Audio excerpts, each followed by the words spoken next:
திருமண வரவேற்பு விழாவில் பிரபல ஆயுர்வேத மருத்துவரும் சின்னத்திரை நடிகருமான ஜி ராஜ்குமார் பங்கேற்று மணமக்களை வாழ்த்தினார். சென்னை திருவொற்றியூர் அருள்மிகு ஸ்ரீ மாலையம்மன் மாளிகையில் டாக்டர் இ. கிருஷ்ணன், கே. சாந்தி தம்பதியினரின் மூத்த மகன் கே. கார்த்திகேயன் மற்றும் கே. நந்தகுமார், என். கீதா தம்பதியினரின் மகள் என். திவ்யா ஆகியோரின் திருமண வரவேற்பு விழா நடைபெற்றது. இவ்விழாவில் சின்னத்திரை நடிகரும் செல்வி மருத்துவ சேவை மையத்தின் நிறுவனரும் பிரபல ஆயுர்வேத மருத்துவருமான ஜி ராஜ்குமார் அவரது குடும்பத்தாருடன் பங்கேற்று மணமக்களை வாழ்த்தினார். அதன் பின்னர் மணமக்கள் கேக் வெட்டி ஒருவருக்கொருவர் பரிமாறிக்கொண்டனர்.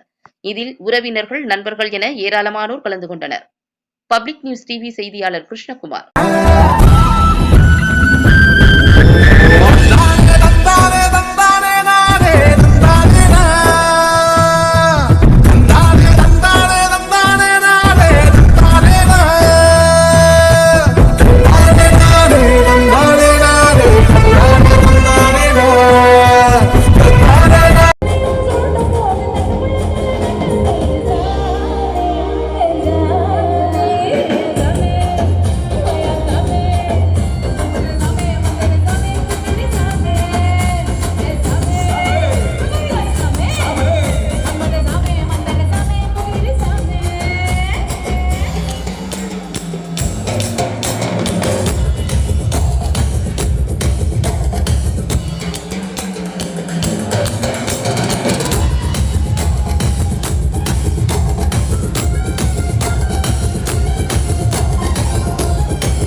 ஹாய் வீவர்ஸ், தொடர்ந்து இது போல செய்திகளை பார்க்க கீழே இருக்கும் சப்ஸ்கிரைப் பட்டனை கிளிக் பண்ணுங்க, லைக் பண்ணுங்க, கமெண்ட் பண்ணுங்க, உங்கள் நண்பர்களுக்கு ஷேர் பண்ணுங்க.